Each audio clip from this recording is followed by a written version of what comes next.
Povo do bem! Rapaz, é uma alegria arretada voltar aqui para continuar o nosso querido programa Tesão Literário. E a gente está trazendo quem hoje aqui, mais do que um mestre em literatura, um grande amigo, Raimundo Carreiro. Seja bem-vindo, meu querido. A generosidade é uma coisa espetacular. O cara achar que eu sou mestre de fazer todas as apresentações. E eu tenho autoridade para falar, porque não sou seu aluno da oficina, porque não tenho tempo para fazer. Mas faz a sua oficina, que é ótimo. Mas o que a gente conversa, o que troca de ideia, o que eu leio, coisas que você indica. Então, para mim, é meu mestre. Olha, chega de generosidade, de bondade. Chega de bondade. Então, vamos direto. Eu agradeço muito. Veja bem, eu tenho muita preocupação em ser um mestre. O mestre é aquele que molda e encaminha a pessoa, não só na literatura, mas na vida.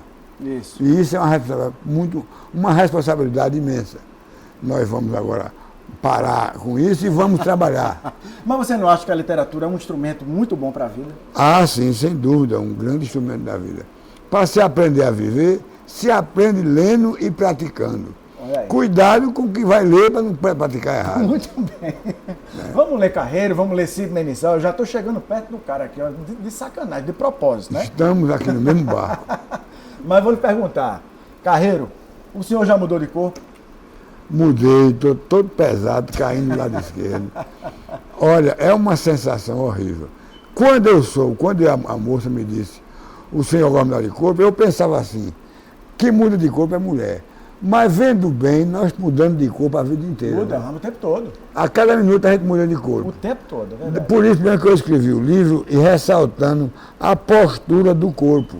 Porque o nosso corpo vive situações e representações magníficas a vida inteira. Inclusive a pele nossa está se renovando o tempo todo. O tempo todo.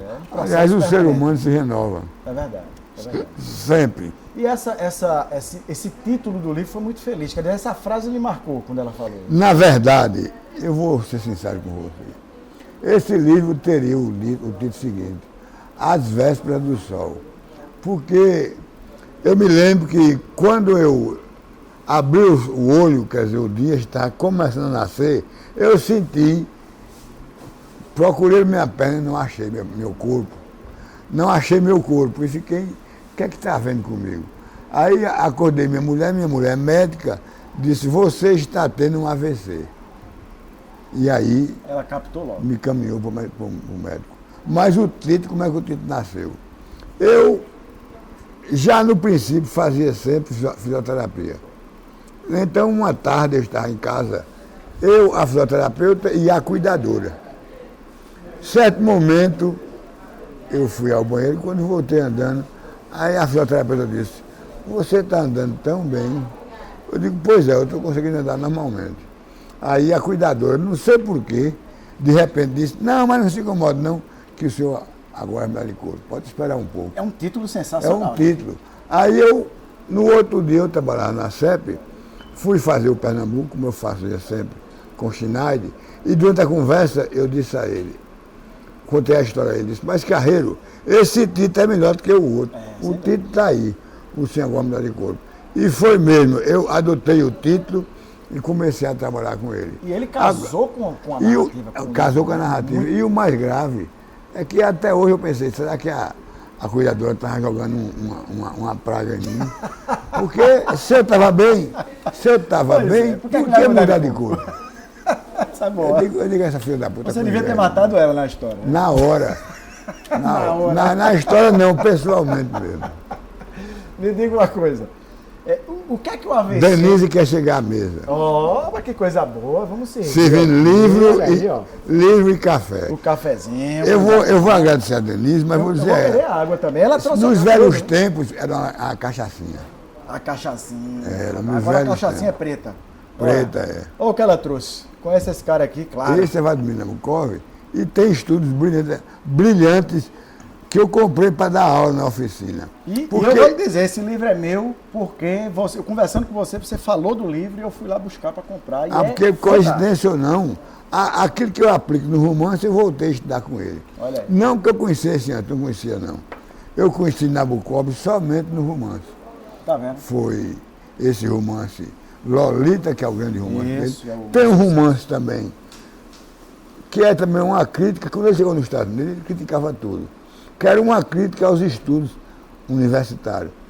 Não é fogo-fato, não. Fogo-fato é o que a gente conhece em cemitério. Sim. É fogo não sei o quê. Alguma coisa. Ele tem esse livro brilhante.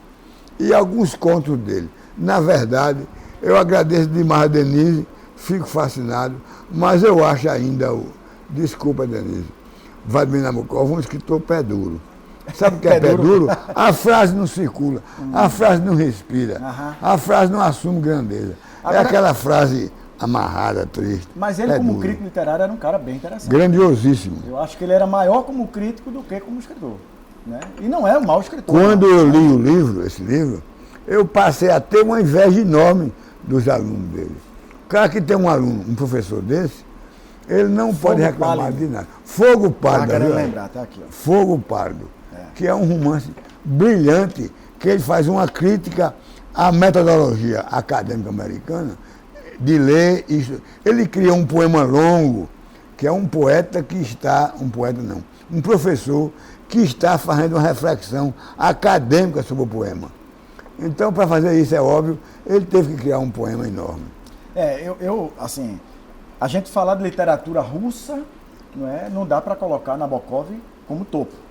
Foi um bom escritor, sem dúvida. Não, é um bom escritor, mas está longe de ser. Está longe de um Dostoiévski, por exemplo. Né? Da literatura russa, Carreiro, o que é que tu traz aí de Amigo, de inspiração? Eu trago aquilo que todos nós somos levados a ler, escrever e estudar, ainda muito jovem, que é Dostoiévski, Tolstói, Gogol e alguma coisa de Gorky, já, embora Gorky não seja nem de longe, você disse isso a respeito de Vladimir Nabokov, nem de longe um autor do porte de Proust, de Dostoiévski e de Gogol. Esses três é o que há de melhor na literatura, não só são top, russo, mas universal. Me diga uma coisa, como foi usar a tua própria experiência com o AVC e transformar ele em livro? Foi tão dolorosa quanto o teu AVC, não? Foi uma experiência magnífica, que eu só lamento ter escrito tão pouco. Eu naturalmente, hoje eu canso muito mentalmente. E eu escrevi um livro de, na verdade, 100 e poucas páginas. Mas em livro mesmo, ele tem 48 páginas digitadas. Ah, tá. Daria muito mais. Muitos episódios, muitos assuntos grandiosos deixaram de ser escritos porque eu não me cansava. Mas agora, Sidney, eu estou escrevendo um livro chamado Bandalha, Delírio de Amor e Loucura, que é a minha vida toda. É autobiográfico. É a grande de parte fato, né? Porque sempre tem alguma coisa nossa. Não, a literatura toda é autobiográfica. A gente inevitavelmente cai ali. É verdade. E como minha vida foi uma bandalha, então, não é? E o porco, como é? Pérolas Porcos, né? Pérolas Porcas. É a primeira parte desse livro. Ah, tá. Pérolas Porcas é o sexo na infância, que é uma das coisas mais graves que eu conheço. Os pais e até os idealistas professores acham que a infância é pura, não é tão pura, não. A infância, ela é misturada a experiências que os adultos nos dão pelas conversas. Porque ele vê assim, criança não ouve, nem não entende, não entende. Criança não sabe, nem entende como faz. O entendimento é que é diferente quando depois que O você amadurece. entendimento é outro. Não tem aquele entendimento malicioso. Malicioso, né? mas tem. E é um assunto que sempre me tocou muito, que eu pensei muito sobre isso. E como foi essa... Sem querer adiantar muito do livro, né, professor? Mas assim, como é que foi essa... Na minha casa... Essa revisitação. Na minha casa, nós sempre recebíamos meninas, garotinhas da nossa idade. Todos nós tínhamos 10 anos ou 11 anos, que iam nos fazer companhia e uma espécie de pajem para fazer para fazer companhia. E essa companhia terminava em bulinação. Não é sexo, mas bulinação. A descoberta, né? A descoberta da sexualidade. A descoberta, que é uma coisa incrível. E é próprio da infância. Não é aquilo que eu disse a você. Não é malicioso. Além de tudo, eu tive uma vizinha que era também assim, de gostar de bulinações. Além, tive também uma empregada que foi uma espécie de, digamos... Lhe iniciou de fato, não? Me iniciou de fato. Olha a revelação. E a quem eu agradeço, eu não vou dizer nome, Olha aí. a quem eu agradeço muito, porque ela não só me ensinou o que era sexo, como evitou a prostituição. Né? Porque aí. ela disse a mim assim, olha, já que você vai fazer, faça comigo. Agora, para evitar doenças, para evitar problemas, com o seu corpo e com a sua vida, faça comigo. Agora, não faça com essas mulheres por fora, não. E aí me educou sexualmente. Lhe treinou para ser um homem melhor com as mulheres, porque a experiência é para isso, né? E para ter saúde, né? Porque na minha época, na nossa época, cuidado, né? o sexo era sujo. Que era o sexo da prostituição mais bandalha que existia. Era as mulheres realmente doentes, com todo tipo de doença, que vinha da adrenorragia ou da gonorreia, até o cancro e o câncer de pênis. Nossa Senhora. E eu não tive que passar por nada disso. E até agradeço a Deus que meus filhos têm uma grande saúde, ótimo, pelo menos o que eu acompanho e vejo, entendeu? E você vai tendo uma vida saudável. Eu, desculpe falar em você no sentido, porque foi essa educação que eu tive. Que, aliás, grande parte disso está no meu romance Tangulomango. Sim, que eu não estou com ele lá na minha fileira para ler. Pronto, Tangulomango é a história da mulher que me educou sexualmente. Olha aí, tá vendo? Cara? Que isso foi para mim, quando eu me lembro disso hoje, eu fico muito feliz que ela tenha evitado, que eu tenha caído na gandaia. Pois é, e tinha complicado sua vida. Minha vida até do ponto de vista cegueira, câncer, pois é, doenças venéreas. E eu tô achando maravilhoso. Opa! Epa! Epa! Que danado. Aqui é organizado. Nena Queiroga foi a nossa última entrevistada, quer dizer, esse programa é gravado, mas ela foi entrevistada recentemente. Ela disse, oxe, é a hora do recreio. É a hora do recreio. Na verdade, é a hora da nossa pergunta-chave do programa. O que é que te dá tesão? Você desculpa. Todas as pessoas, mulher. Desculpa o machismo, mas é isso mesmo. Faz parte. É o que me dá tesão, claro. Desculpa, tem a descobrir. Inclusive, no momento do programa, a gente tem uma brincadeira que a gente faz. Você vai abrir essa caixa. Tô até com medo, até com medo. Abre essa caixa com bastante cuidado e você vai ter uma coisa aí dentro para você. Olha o medo danado, olha. Não é uma cobra, viu? Deus me defenda. Nem uma pitoca de borracha. É que eu tô com medo. Não vou mentir. Olha aí. O que é que tem aí dentro, rapaz? Uma camisinha. Agora, isso é pra gente jovem. Pegue ela. Você usava isso na época da menina lá? Nunca usei uma peste dessa. Tem um número aí? Tem. 42 é um bocado confortante. Olha. Mas não é o tamanho da camisinha, não. É sapato. O número 42 é a página desse livro aqui, ó. Né? Que eu já deixei marcado. O pessoal sabe que é tudo, né, que não é combinado. Eu pensei que era o tamanho da camisinha. Olha, tem uma coisa marcada aqui, ó, esse trechinho. Eu queria que você lesse pra gente conferir isso e conversar um pouquinho sobre isso aí.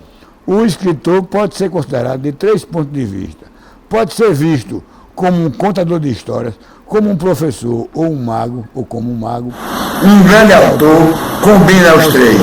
Contador de história, professor e mago, mas é o mago nele que predomina e torna um grande escritor. E aí essa combinação, Carreiro, das três coisas...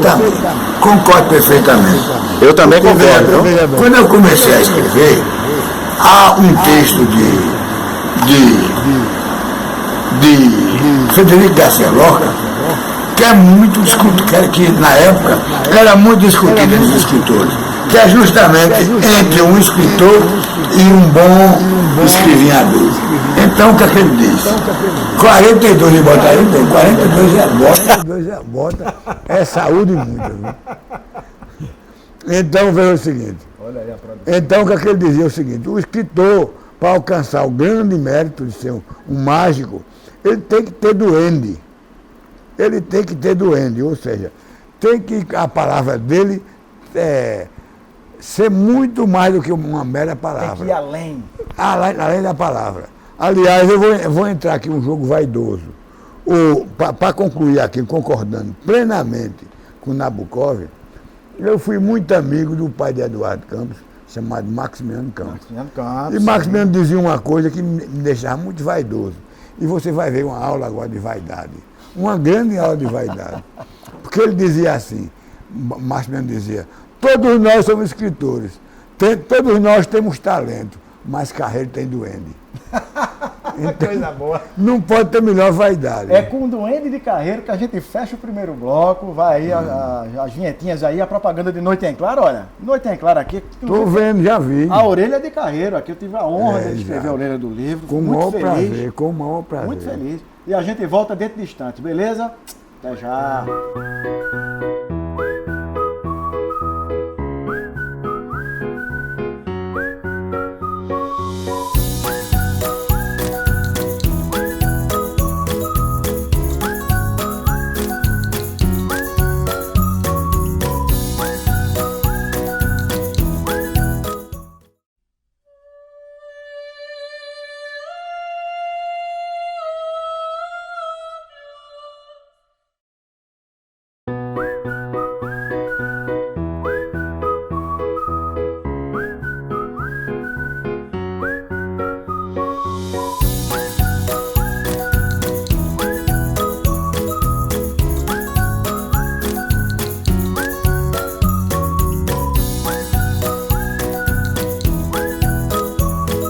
Não é nem necessariamente que uma coisa se sobrepõe à outra. Acho que é uma... A mágica está aí, né? Porque tem muita gente que entende que a técnica é uma camisa de força para você seguir por ali. Não.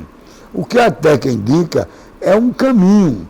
São muitos caminhos. Você pode, naturalmente, usá-lo ou não. Usá-los ou não. Agora, precisa saber que quando você chegar, que topar num problema sério, você sabe como vai sair dali conscientemente, através da sensibilidade e através da técnica. Você sabe o que ou é da bom? ciência. Você sabe o que é bom aqui no programa? É que já começou o programa e a gente conversando aqui, batendo papo. Isso aqui é que é a melhor coisa. Recebendo aqui Raimundo Carreiro, nosso querido Ed, Bubu, Bruce, Janjão e agora o novo xamã aqui, ó, que vem para abençoar a gente. Ele e o Lobão ali, ó. É show, gente. Aqui a gente tá cheio de personagem que é para compor esse ambiente literário. Concorda, Carreiro? Concordo, Se e não está ótimo. concordasse, eu ia aceitar do mesmo jeito. Tá certo, tá certo, tá certo. Não, tá ótimo, porque nós estamos num ambiente e recriando esse ambiente, nós estamos também escrevendo parte né? do nosso romance. Eu vou aproveitar agora, tá passando aqui agora embaixo, na sua tela, as redes sociais do programa, para você entrar lá, ver o programa, curtir, compartilhar, curtir a página, seguir os perfis. Tem o meu também, Sidney M7, que vocês também podem seguir. Vão lá. E aqueles que estão interessados em fazer merchandising, anunciar com a gente, ó, entre em contato também, tá? Porque a gente está cada vez mais ampliando a coisa aqui. Beleza? Carreirão, estávamos falando aqui. Vamos trabalhar. Vamos trabalhar. Estávamos conversando aqui sobre... você falava do livro, né? Da mocinha lá que ele iniciou no sexo. Veja que assunto maravilhoso, em pleno tesão literário. É verdade. Encaixou perfeitamente. Perfeitamente. Perfeitamente. Mas me diga uma coisa. De onde vem a criação? De onde vem esse gatilho? De onde a gente dispara? Vem da experiência de vida, de leitura e de comportamento e do desejo, naturalmente, de transformar isso em matéria literária ou artística. Não, então quem lê muito tem mais facilidade de criar. Mas a melhor oficina ainda é a leitura. Porque você tem que experimentar a alma e o espírito dos grandes. Por isso que eu não concordo com a expressão, leia tudo, leia qualquer coisa, leia não. Se você lê qualquer coisa, você enche sua alma de qualquer coisa. Não é assim. Você lê aquilo que realmente lhe ilumina, lhe engrandece. Mas o interessante é que isso é um processo na vida da pessoa. Né? Ah, você claro. Começa claro. lendo um pouco de tudo, até você ir identificando, né, suas aptidões, suas afinidades, aqueles autores que dizem mais, cujas palavras passam a ter duende, cujas convicções passam a ter a vontade da transcendência na linguagem. Eu, por exemplo, quando comecei a escrever, eu comecei a escrever com o desejo de conhecer o mundo e, naturalmente, de reinventá-lo. Se não fosse para reinventá-lo, eu não queria. Agora, é também salutar lembrar que eu fui criado numa família que me levou para a seriedade da literatura muito cedo, porque as minhas irmãs eram professoras e, portanto, lá em casa tinha muito livro. Meus irmãos, dois dos meus irmãos eram advogados e a casa deles tinham muito livro. Muito livro, mas de literatura também. Também o meu irmão Geraldo, hoje eu ainda lembro muito, eu morei lá já aos 15 anos, 14, 15 anos. Todos os livros que eu li na casa de Geraldo. Como li também do meu irmão Francisco. A minha família é responsável direta pelo meu trabalho intelectual, pelo meu trabalho de criador. Porque eu me lembro da minha irmã Maria Nália lendo dentro de casa com uma amiga e elas passavam o dia lendo e discutindo as cenas, os diálogos. Claro que não era uma discussão intelectual. Mas veja como é interessante, como ela, a leitura e a literatura, ela povoa a imaginação, né? Povoa a imaginação. E eu acho que é essa imaginação, segundo Nabokov, é essa imaginação que conecta leitor e escritor. É verdade. Eu concordo plenamente. Plenamente. Porque o desafio do escritor é fazer essa imaginação na cabeça do leitor viva. Viva e quente, apaixonante. Quente, pois é. Apaixonante. Com tesão. Com tesão. Com tesão. Toda hora, todo instante. Toda hora. Me diga uma coisa, meu amigo. O que é que você acha que está faltando na literatura atual? Na verdade, vamos pisar no ponto concreto. Leitores. Leitores, eu não estou falando pessoas que lêem livro, não. Porque nós lemos muito. Eu digo apaixonados, inquietos, loucos. Leitura por leitura nós temos. É como beber. Qualquer um bebe cachaça. Pois é. Mas nem todo mundo sabe beber cachaça. É verdade. Não é beber o grande uísque ou o grande vinho, não. É beber. Uma coisa é tomar um chopp, outra coisa é você sentir que o chopp cresce na sua alma, se expande, não é verdade? Pelo sabor e pela paixão. É uma experiência sensorial. É uma experiência sensorial, não tenho dúvida disso. E a literatura também, a leitura é uma experiência. Talvez por isso o livro físico parece que não morre de jeito nenhum, né? Não vai morrer. Não, eu também acho. Até porque, veja bem, eu digo todos os dias, eu acho uma grande ingenuidade das pessoas acharem que o livro físico desaparece. Para desaparecer o livro físico, é preciso desaparecer o alfabeto. Para desaparecer o alfabeto não desaparecerá. Aparecerá outro tipo de alfabeto. Uhum. Pode ser no computador, na internet, no celular, ou nessas todas as tecnologias. Ou seja lá o que vier por aí. Né? Mas não vai desaparecer o alfabeto. Você, em algum instante, vai ter que escrever. Nem que seja um bilhete. Pois é. Nem que seja um bilhete de amor. Pois é. Entendeu?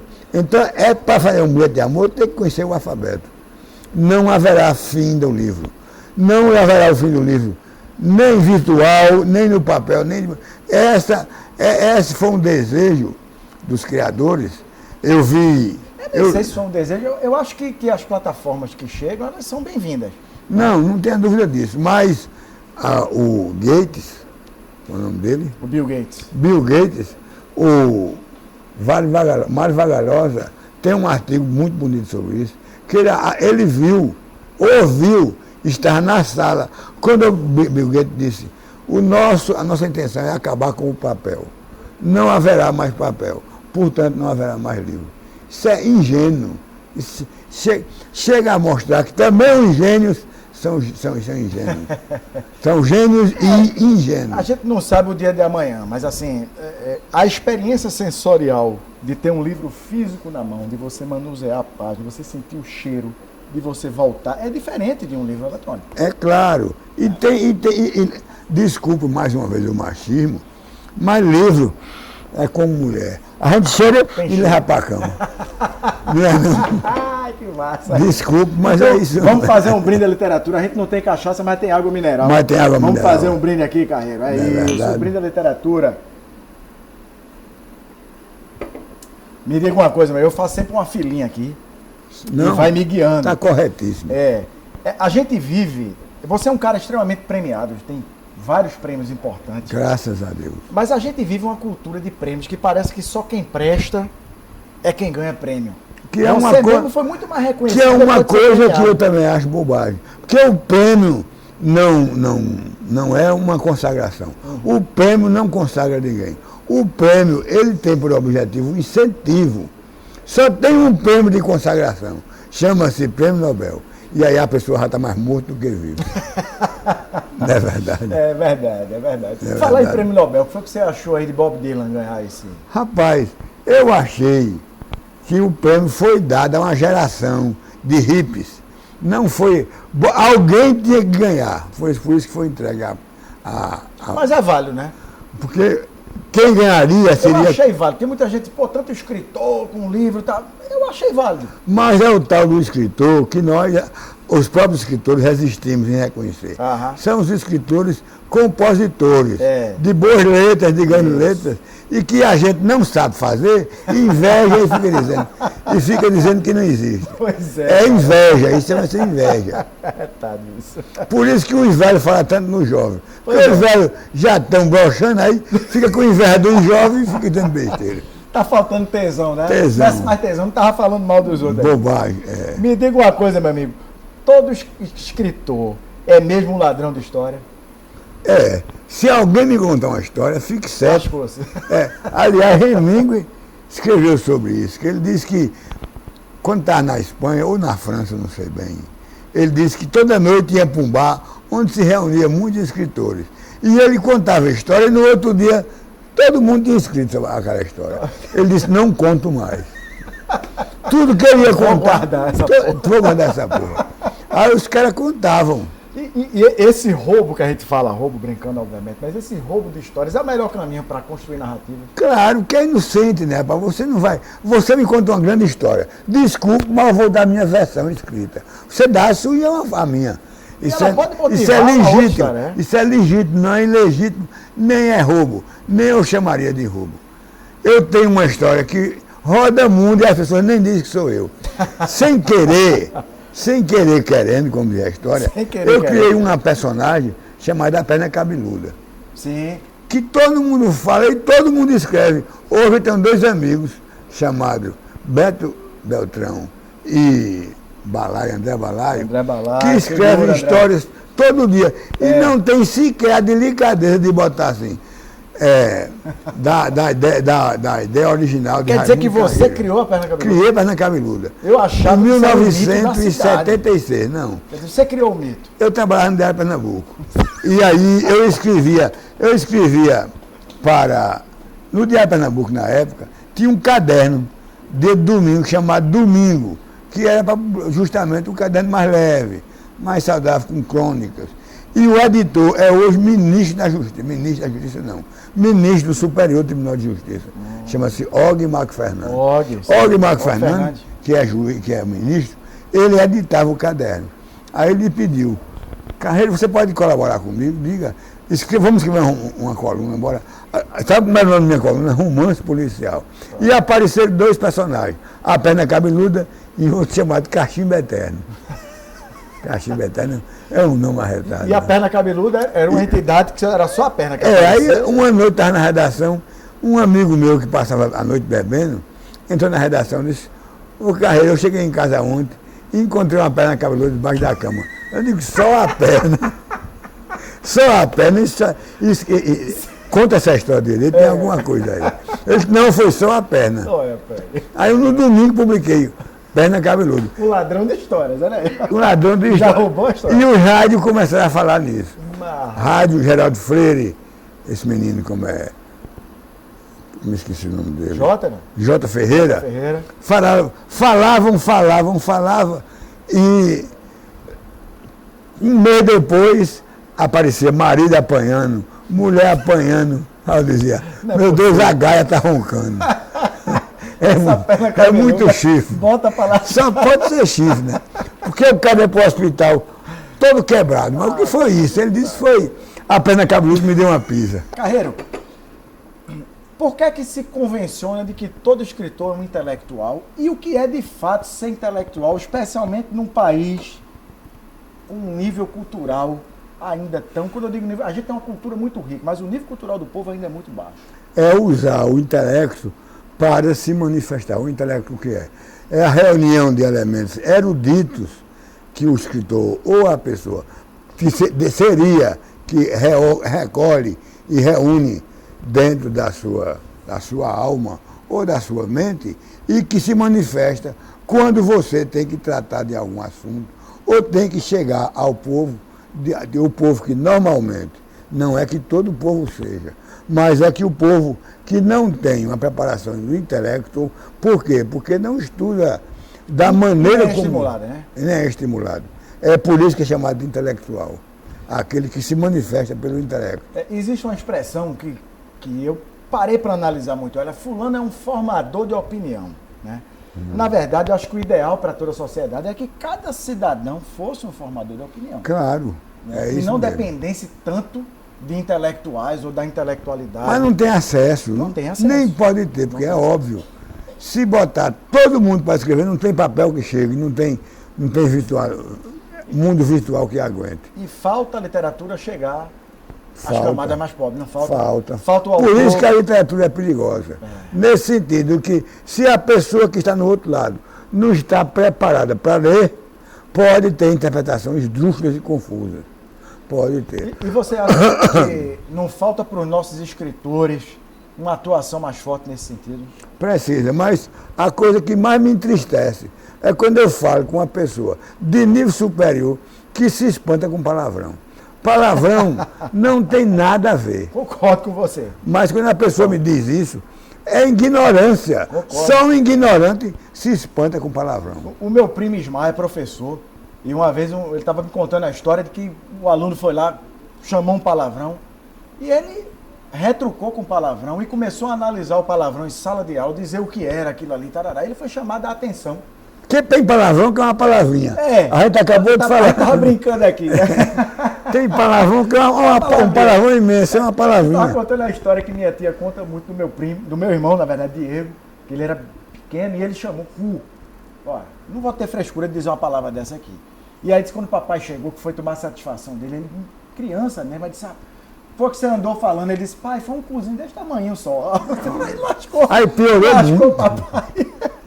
E aí, na verdade, ele foi chamado, esse primo Ismar, que é professor, ele foi chamado pela Secretaria de Educação e quando foi questionado, ele citou o livro de Mário Souto Maior, que é o dicionário etimológico, né? Que ele tem Olha, vários já que palavrões. você citou a palavra, eu vou lhe lembrar que Adélia Prado tem um poema sobre a palavrinha. Olha, tá vendo? Chama-se Objeto de Desejo. O monossilábico. E ele termina assim, ela termina o poema assim, cu é lindo, fazeis o que quiseres com esta dádiva.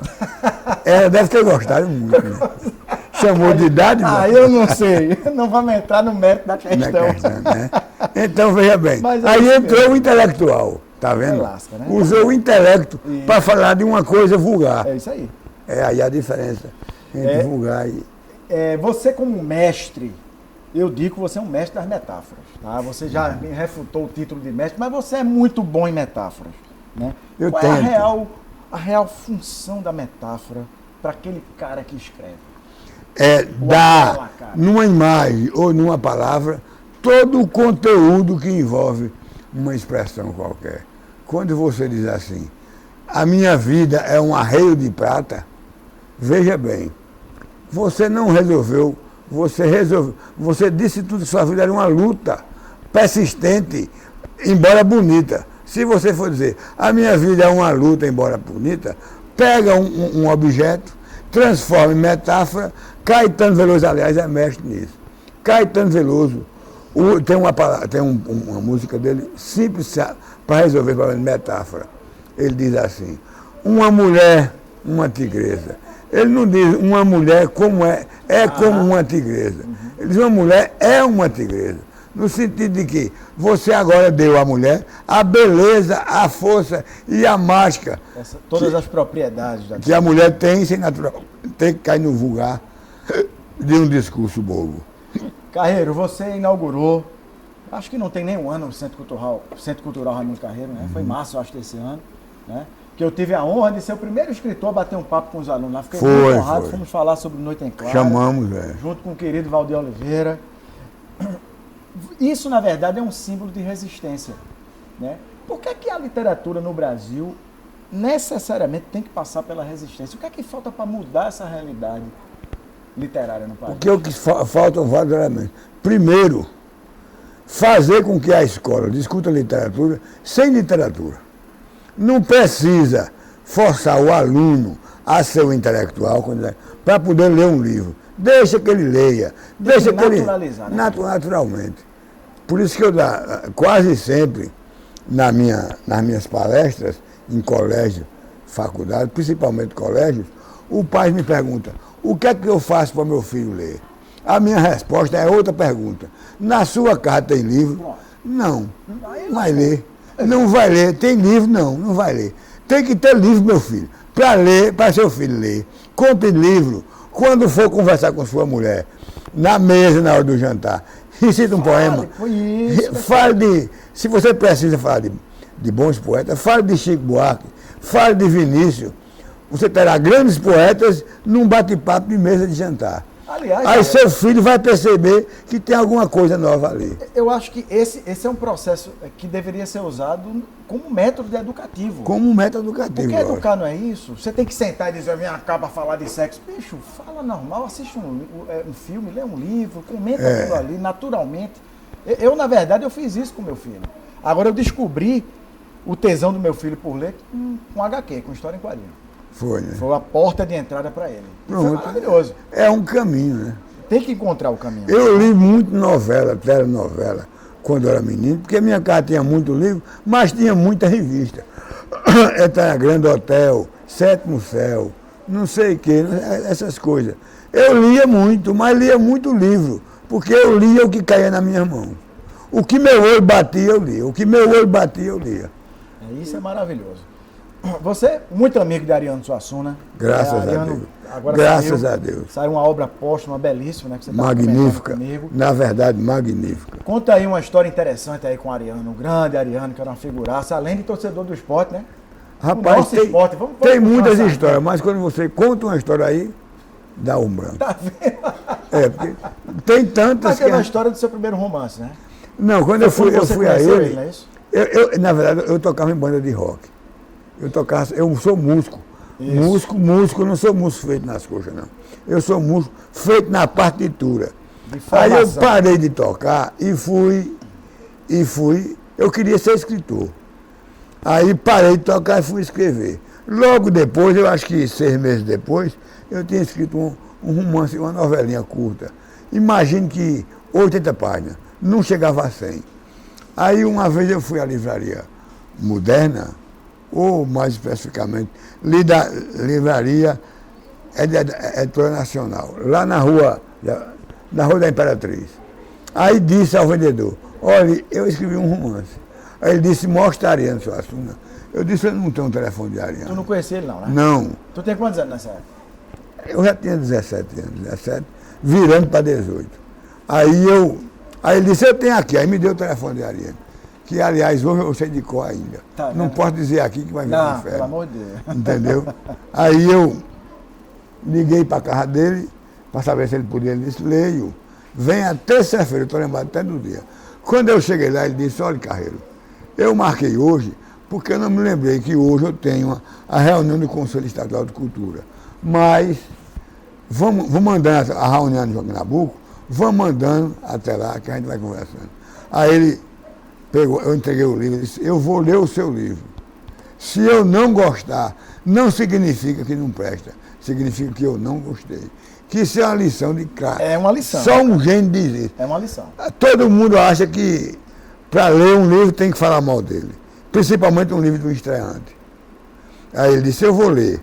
Quando eu voltei, ele disse, o livro não é bom mesmo não. Agora, aqui tem escritor. Vai escrever, vai estudar, que você é um escritor. Vai amadurecer, olha que coisa boa. É um escritor. Isso é uma grande lição, na verdade. Isso é uma lição magnífica. Bom, essa história está perpetuada em meus livros e eu continuo escrevendo. Graças a Deus. Tem um trechinho aqui do Senhor Agora Vai Mudar do Corpo, que eu queria ler, pequeno, né? Que ele diz assim, torna-se cada vez mais tensa a madrugada, a noite perversa. As aranhas suspensas em fios invisíveis voltam a lutar entre si, espécies bem raras de trapezistas noturnas e guerreiras. Por um instante abandonam a mortalha do escritor, a roupa negra que o levará para a eternidade, e envolvem-se na luta rendida. Debatem-se em voos rasantes próximos, muito próximos do nariz do homem ali enfeitiçado, mas sem rezar, embora o sono lhe pese nos olhos. Agora reza, insistentemente reza, para que o sono leve ao sonho, ainda que tenha de sonhar com outras aranhas, com outras mortalhas, com outros voos. A gente estava falando de metáfora aqui, está presente de maneira riquíssima. A partir das aranhas. As aranhas são metáforas do cotidiano da vida, né? A vida não é outra um dia, não é outra coisa. Toda essa teia que a gente tece, e às vezes é tecido. E é tecido com ela. É maravilhoso isso mesmo. Por aí. Nesse processo do AVC, Carreiro, como é que é a tua rotina de escrita? Hoje... Já sei, mas eu estou perguntando para vocês saberem. Sempre foi assim. Eu acordo de manhã e vou para o computador. É óbvio que eu tomo logo um banho. Porque eu só consigo pensar, raciocinar, depois do banho.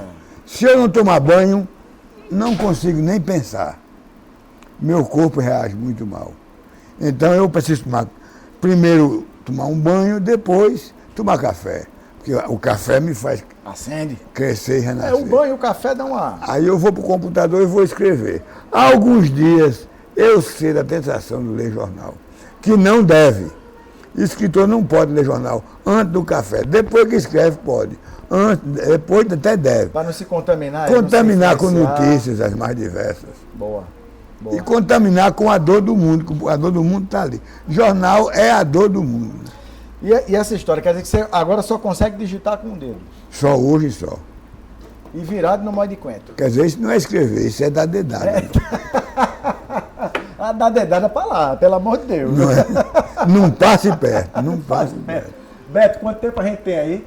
Tá seguindo, né? Porque depois tem um pabola aqui no finalzinho. Mas me diga uma coisa. O que é que você disse que é músico, né? Você tocava sax, você não consegue mais tocar. Em cada mão. Em cada mão, né? Mas o que é que da música o escritor Raimundo Carreiro conseguiu sorver? Olha, eu levei, e fiquei muito feliz, que eu acho que eu levei para a literatura o ritmo interior que todo músico tem. Então, quando eu fui ser traduzido por romeno, a tradutora Simona Allende deu uma entrevista para o Jornal do Comércio, porque mandaram pedir. Sim. E ela diz, olha, o ritmo, sem a gente ter falado nisso, o ritmo em Raimundo Carreiro dá uma tese de mestrado. Olha. Ela disse isso. Para mim foi uma enorme alegria, porque eu achei, ela entendeu minha obra. Você identificava já isso? Identificava. Porque às vezes a coisa vem meio por osmose, né? Mas porque é natural no músico carregar essa melodia interior, que vira pontuação, vírgula, ponto. Porque a música vem de dentro. É tanto que você pode perceber que minha literatura é muito compassada. Porque eu sou formado em dobrados. Dobrado é a música. Aquela marcação.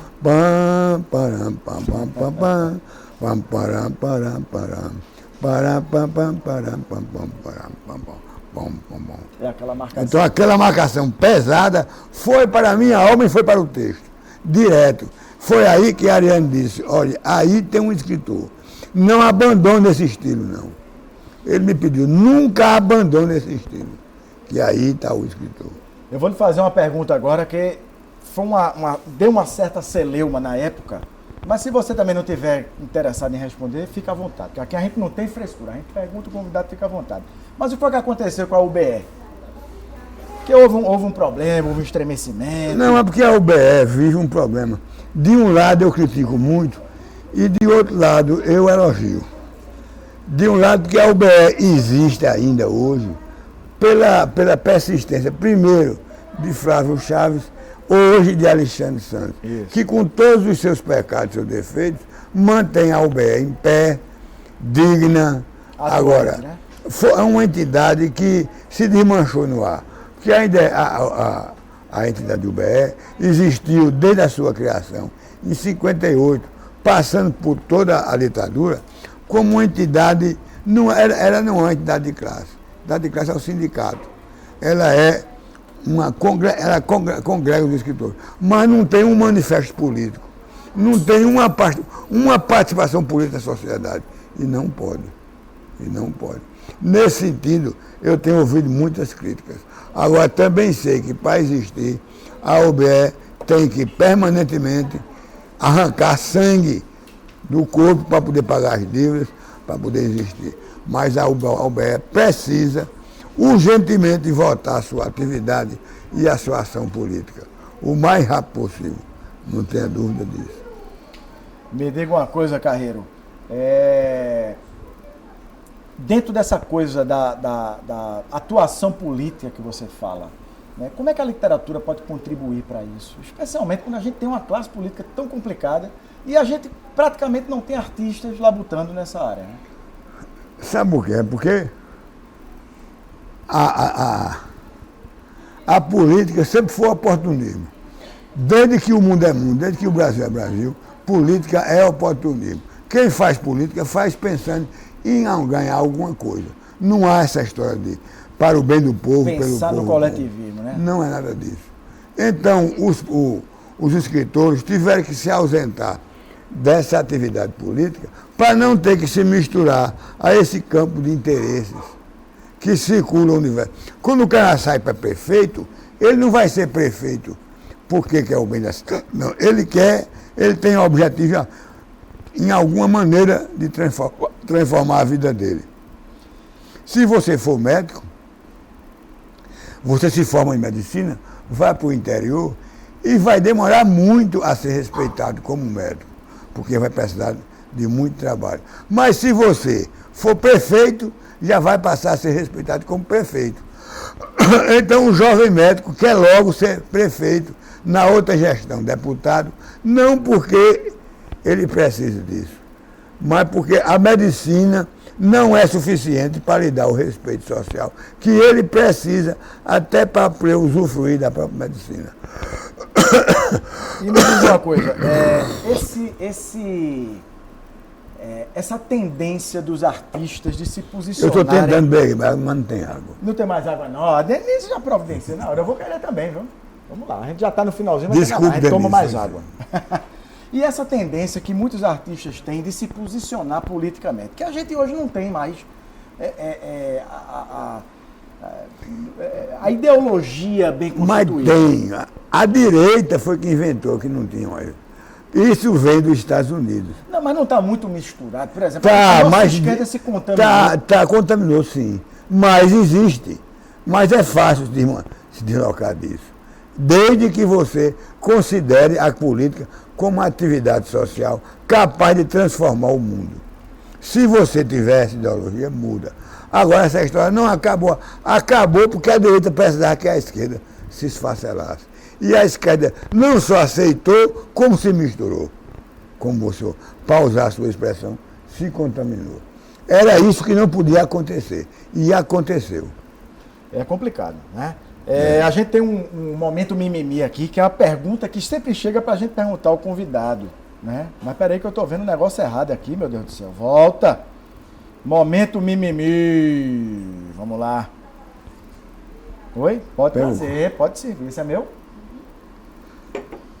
Você tem vontade de publicar algum e-book? Você não tem nenhum livro publicado no eletrônico, né? Nenhum. Essa é a pergunta não aqui. Me seduz em nada. Tenho. Meus livros publicados são todos no e-book.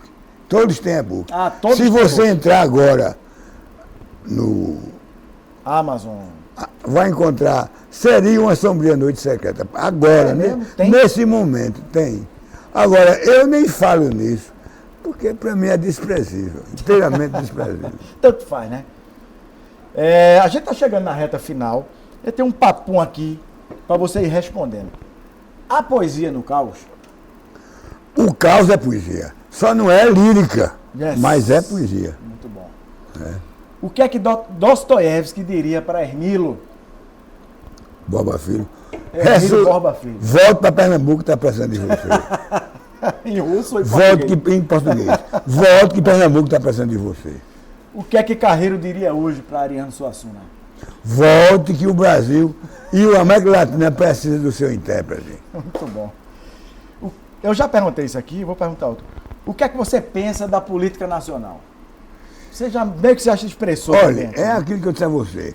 Os políticos brasileiros, grande parte, é formada por pessoas que precisam ter um grande respeito social e, portanto, parte para isso. Agora, eu espero, tenho muita esperança, aliás, de que esses políticos comecem a desaparecer para dar lugar àqueles grandes políticos que tivemos até agora mesmo, até há 20 anos no PMDB, que hoje não é mais do que um saco de gato desprezível. Desprezível. A política brasileira hoje, a palavra é essa, é desprezível.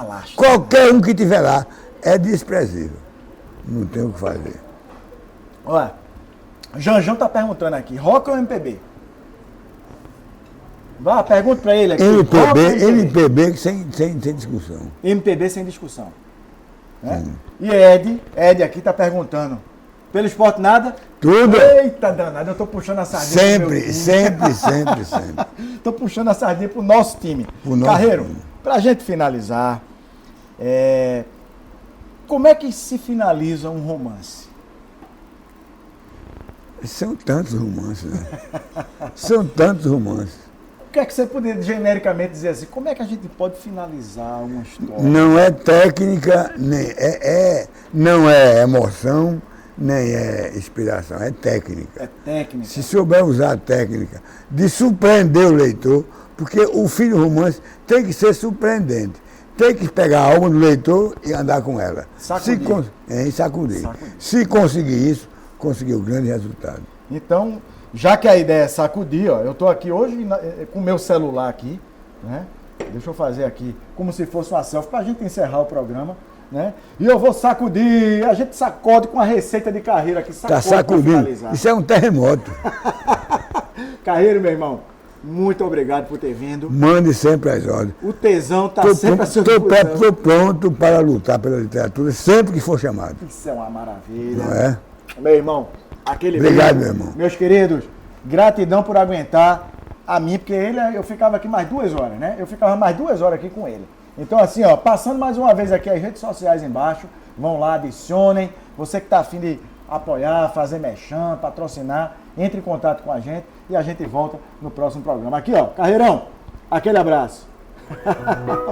Beijo, meu povo, até o próximo Tesão Literário.